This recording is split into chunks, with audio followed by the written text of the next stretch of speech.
So good morning, teacher. Welcome to the case study presentation of the group number 4 about the Starbucks delivering the customer service. So first, we will move to talk about the question number 1.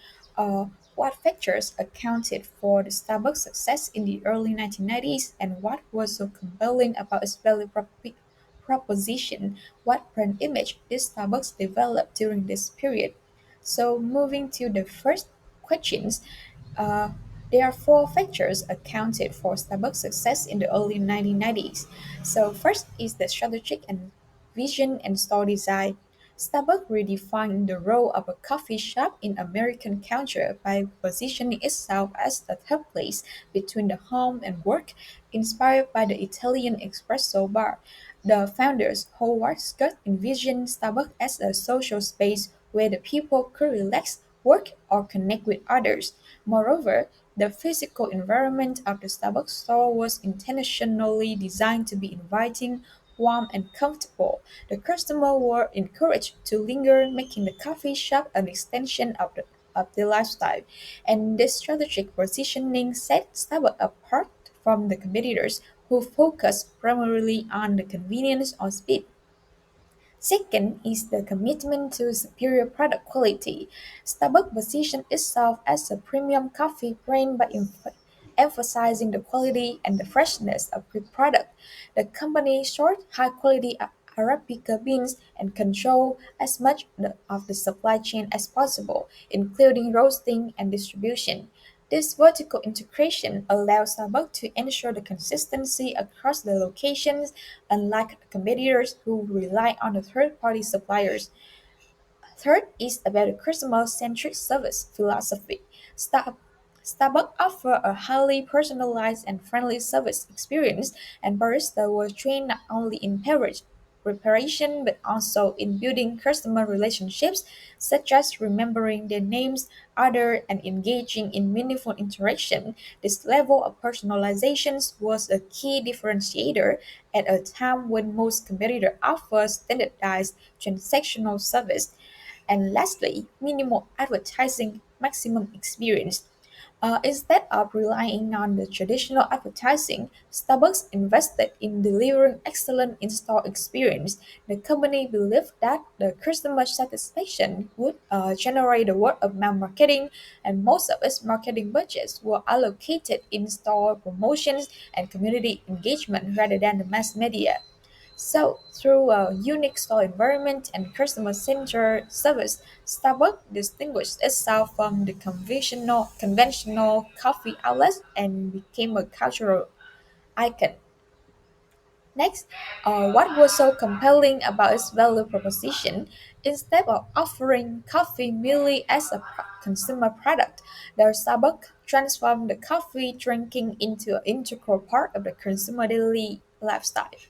The value lies in the fact that the consumers live with the coffee, not just drink the coffee.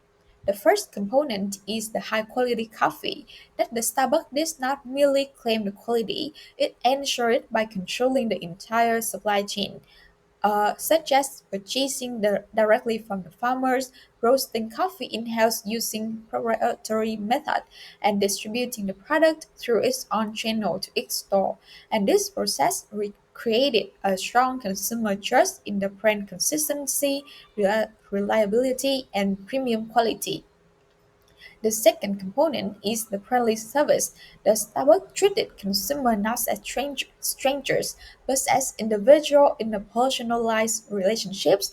They remember the regular customer by name, know their preferred drinks, and customize the beverage to meet the individual taste.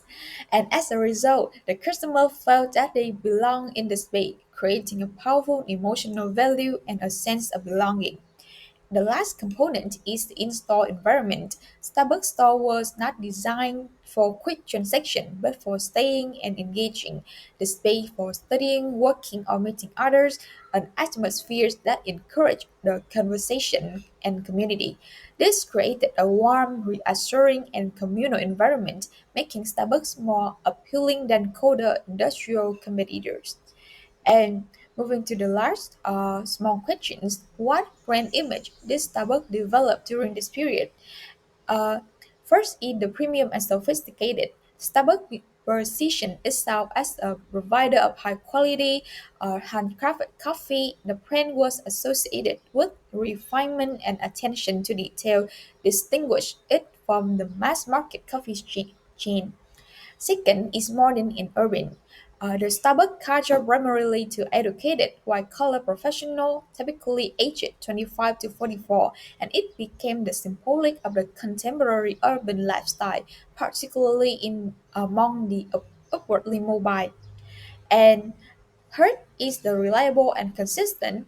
The brand promised and delivered a consistent experience across all the store, and the customer knew they could expect the same product, service, and atmosphere wherever they went.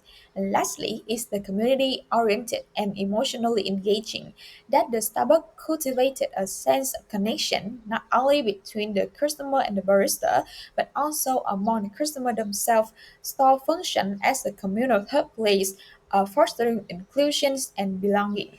Okay, moving into question 2, why has Starbucks customer satisfaction score declined, and has the company's service declined, or is simply measuring satisfaction in the wrong way? So, moving into the first part of this question, why have satisfaction score declined? The decline in customer satisfaction score at Starbucks can be attributed to specific underlying causes. First of all is the prolonged wait times is a key contributor. The case study highlights that increased wait times, averaging around 3 to 4 minutes compared to the targeted 3-minute service goal, have frustrated customers and significantly contributed to dissatisfaction. This delay undermines responsiveness, a critical dimension of service quality, and it fails to meet the customer expectation for quick service during moments of truth.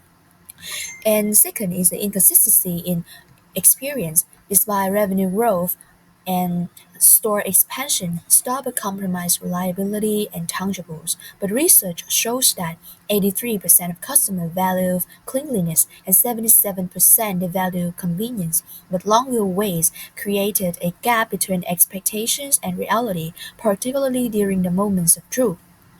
And the third one is the shifting customer expectations. Data indicating that new customers are more loyal than older ones, suggest a long-term customers accustomed to price service levels may perceive a decline, while new customers have lower baseline expectations. And lastly is the Nordic model imbalance. The focus on technology quality, like coffee quality, may have overshadowed functional quality, like delivery process, and as employee they should likely reduce the quality of service delivery. So, has the company's service declined? The evidence points to a genuine decline in service quality.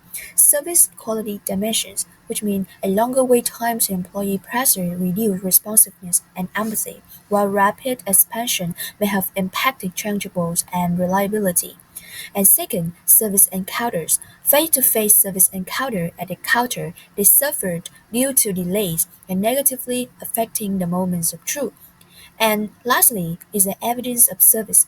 Overburdened employees, people elements, inefficient process, and potentially neglected physical environments like physical evidence that they miss the service tangibles.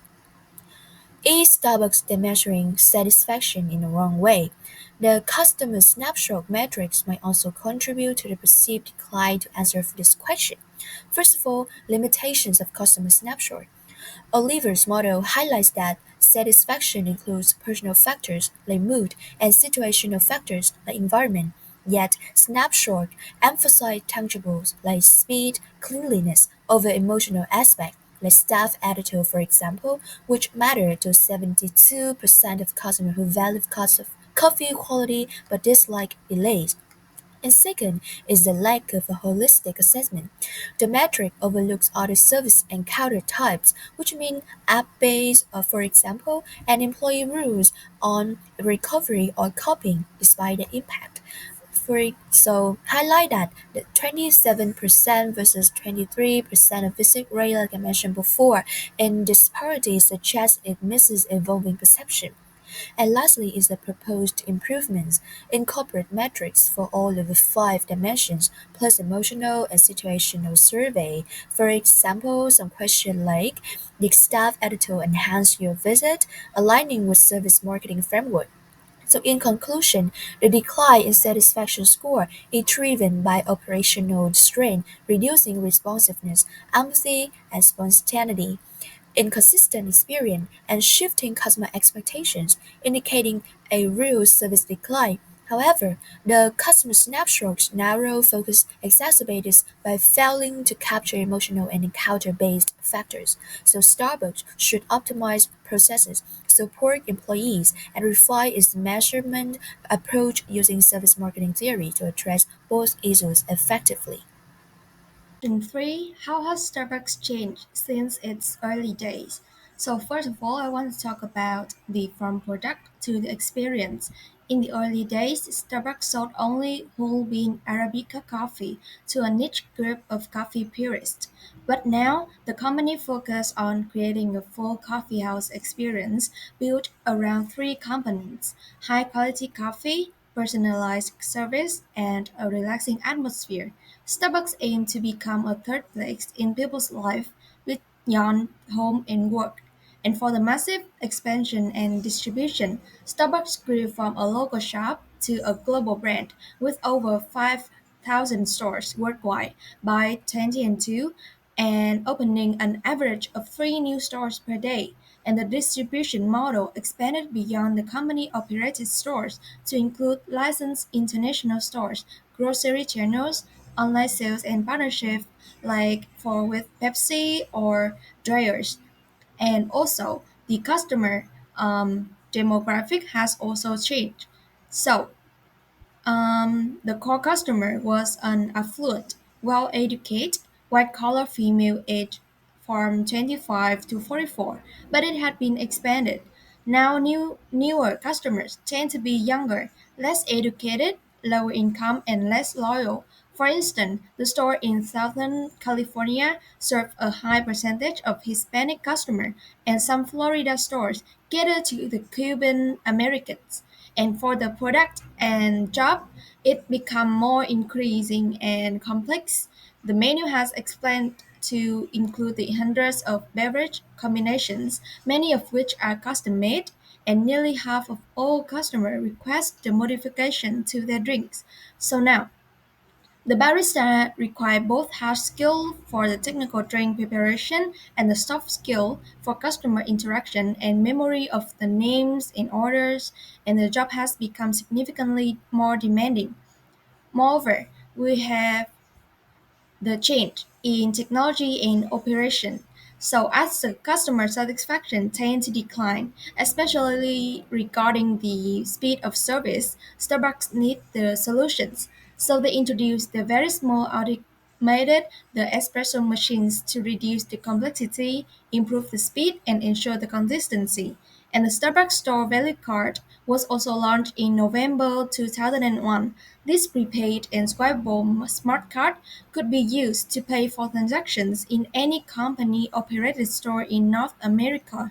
It became a significant innovation, reducing the transaction time and increasing the customer visit twice time as the cashed customer. So in summary, Starbucks evolved from a specialty coffee bean seller into a global experiential brand. While the growth has brought the scale and innovation, it has also introduced new challenges in maintaining service quality, customer connection, and the brand differentiation. So now we move into question number 4. Describe the ideal Starbucks customer from a profitability standpoint. So we identify that the ideal Starbucks customers are the highly satisfied and the established customers, that people that who have been visiting for over 5 years and they stand out for their frequent visits, generous spending, and a long-term loyalty, and making them a key driver of the Starbucks revenue. So when we look at their profile, they are mostly women aged between 25 and 44, living in urban areas with a good incomes, around $81,000 a year, and a solid education, with about 63% holding a college degree. And they see Starbucks as more than just a place to grab a coffee, but it's their third place, a welcoming spot for relaxation, work, or catching up with their friends. And they also have a strong positive view of the brand. Over half consider it high quality, about half trust it, and nearly half hold a favorable opinion overall. And as for their habits, they visit quite often, sometimes up to a couple of times a week, and they're willing to spend a bit more each time, which really help to boost the store earnings. And their loyalty is remarkable too. They're sticking around for many years and providing a steady revenue stream. And on top of that, they are avid coffee drinkers, enjoying it almost daily, whether at store or at home. So now we move into the second part of the question number four is what would it take to ensure that this customer is highly satisfied? So, in order to ensure that this customer is highly satisfied, the Starbucks must perform well in both aspects of its service design. First, it must ensure that the service quality of the core service execution that it has promised to the customer. And next is it needs to exceed the customer expectation through the emotional and personal relationship with them. So, moving to the first point of consistent and efficient store service execution. So 77% of customer mentions that convenience as a key factor that contributing to their satisfaction. So therefore, the store must be located in easily accessible areas to cater to busy, high-income ideal customers. And furthermore, it needs to reduce the waiting time to meet the 3-minute standard. And to achieve this, Starbucks needs to first is to continue scaling the use of the Verismo automated espresso machines to reduce the number of steps and maintain the consistency. Next is to optimize the store layout and remove the non-value added tasks to eliminate the bottlenecks at the Starbucks they have begun doing. And next is to use the predictive staffing models to ensure the peak hour coverage without inflating the labor costs, especially in high-wage urban locations.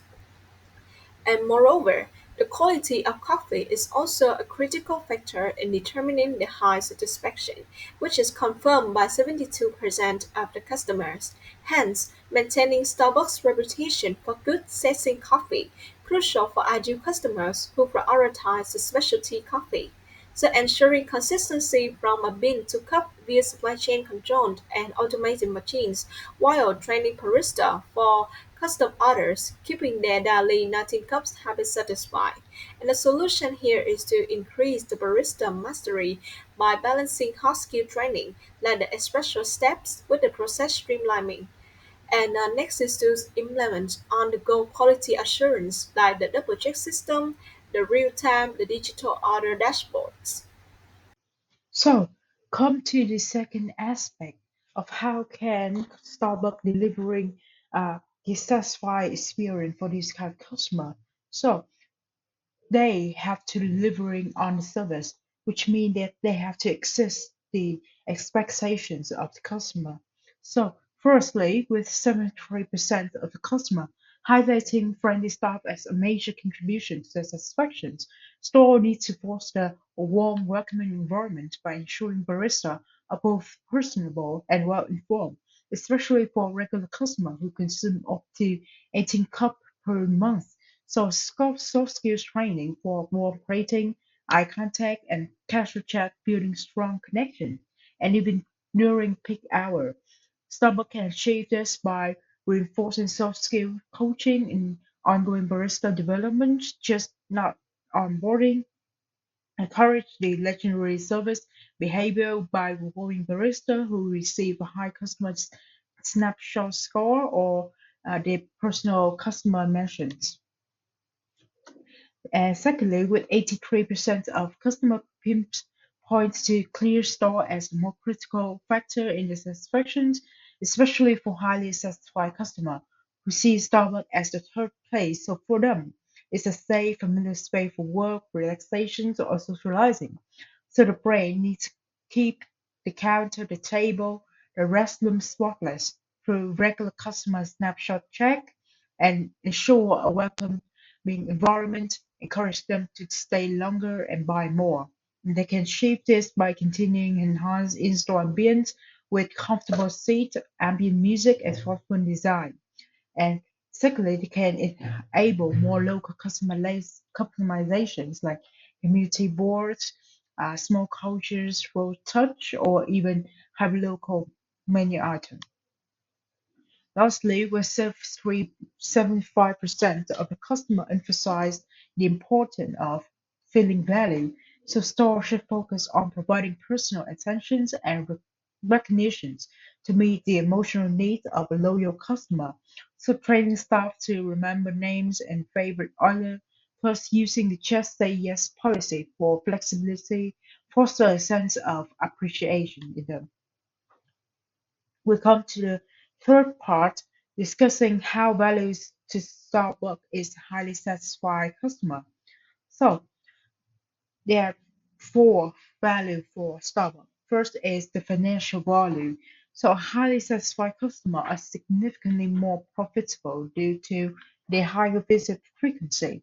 So a highly satisfied customer visit more common on average, and some super loyal customer as much as 18 times a month. So this will generate more than 3,000 in cross spend per customer, a huge amount of financial value for Starbucks. Furthermore, they have great check side because satisfaction correlates with upselling. So satisfied customers are open to try new and premium offering, therefore create more profit for Starbucks. And lastly, they have lower acquisition costs, so loyalty reduce marketing costs. And by retaining a customer is 5 times cheaper than acquiring a new one. So highly satisfied customers are less price sensitive and more tolerate of minor service value.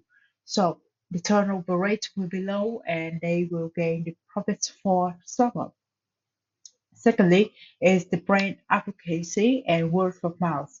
So a highly satisfied customer are more likely to recommend Starbucks to others. So they act as a referral multiplier. So satisfied customers are 3 times more likely to recommend Starbucks to friends, colleagues, and if satisfied customers bring even zero point 0.5 new customer a year, that will drive incremental revenue without marketing spend from Starbucks. Secondly, a social media amplification. Enthusiastic customer will post photo on new drinks, seasonal cup, in-store event, etc. on the Instagram, the TikTok, and Starbucks related hashtag posts number in millions, and each one is free exposure for the brand. And next is the strategic value in the marketing positioning.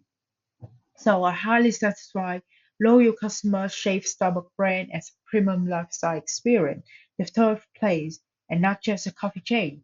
So this differentiation will allow Starbucks to charge premium price in a competitive coffee market. And lastly is the customer feedback and innovation input. So predictable visit pattern from your customer will help Starbucks forecast demand better, optimizing staffing in the supply chain, along with care for upgrading in the in-store experience for them. And next is engaging and satisfied customer provide useful feedback and which will drive innovations in service design, digital experience, and new store concept too. Now we move to the question number 5. So first, should Starbucks make the $40 million investment in label in the stores? The answer is yes. Starbucks should seriously consider making the $40 million investment in label. However, this decision involves both benefits and potential risks, which must be carefully weighed. So about the pros first, it directly addresses the customer gap. So the core issue at Starbucks is the customer gap, which is the difference between the customer expectations and the actual perceptions of the service. The company's own market research identified this gap specifically regarding service mid, and the goal of service marketing is to bridge this distance. And the $40 million investment is a tangible action to do that. Moreover, it narrows the performance gap, so the investment directly targets provider gap 3, not delivering the service designs and standards. So by adding 20 hours of labor per store, the company provides its partners with the resources needed to meet the established service standards, specifically the 3-minute service goal. This helps mitigate key factors leading to the gap tree, such as the failure to match supply and demand during the peak hours. Additionally, the case study highlights that the barista jobs have become increasingly complex, caused by crafting customized drinks and providing personal customer intimacy. So adding labor can reduce the pressure on individual employees, allow them to better fulfill their dual roles. This helps address the role ambiguity in role conflict, a major contributor to the gap 3. Now, talking about those cons, so despite its intention, Starbucks' $40 million annual investment poses several risks that must not be overlooked. Financially, this is a significant expense, which critically notes the investment in EPS equivalent of almost 7 cents a share, so which could alarm shareholders if the expected revenue growth does not materialize quickly. Moreover, based on the case why improving customer satisfaction is valuable, there is no guaranteed return on investment, which is the ROI, as the link between satisfaction and increased sales is not always direct or immediately. Operationally, rolling out additional labor across 4,500 stores introduced complexities, so the inconsistent implementation could lead to quality control issues, potentially widening the gap for external communication to get customer gaps, particularly if the marketing promotes faster service that stores ultimately fail to deliver. More importantly, the investment may overlook the provider gap too, not selecting the right service quality, designs, and standards. Simply adding labor may serve as a temporary fix, but it does not resolve the underlying tension between the Starbucks complex, customizable service design and the goal of speed. So unless the company rethinks its service processes, it risks inefficiently allocating resources to compensate for a flawed design rather than correcting it. So, what's the goal of this investment? So, the goal of $40 million investment is twofold. So, first is that if Lisa's business goal was straightforward. As stated in the case, the idea was to improve speed of service and hereby increase customer satisfaction. This was direct tactical solution to customer feedback about long wait time. So the second, deeper goal was strategic. In service marketing term is about closing the customer gap, the difference between what customers expect and what they feel they actually get. This gap were caused by an internal issues known as the performance gap, and this is the gap between the service standard the company sets, like a 3-minute service time, and what employee can actually deliver under pressure. So the $40 million investment was a direct attack on this performance gap. It gave the employees the resource, the extra staffing to finally meet the company standard consistently. So, is it possible for a mega brand to deliver customer intimacy? So, the answer is yes. A mega brand like Starbucks can deliver customer intimacies, so it requires strategic efforts and consistently. Starbucks were originally built around the idea of being a third place between home and focused on the emotional connection and personalized service. However, by 2002, with over 5,000 stores, so the internal research shows a weakening emotional bond, highlighting gap one not knowing what customer expect, where management may have grown disconnected from improving customer expectation. So to maintain intimacy at scale, the bank must use customer feedback to stay aligned with evolving expectation. It must also ensure that its internal policies around hiring, training, and service design align with the brand promise to address gap too. So moreover, employees must be empowered and supported to consistently deliver an intimate service to consistently meet service standards with aim at closing gap 3. So this is the end of our presentation. Thank you for listening.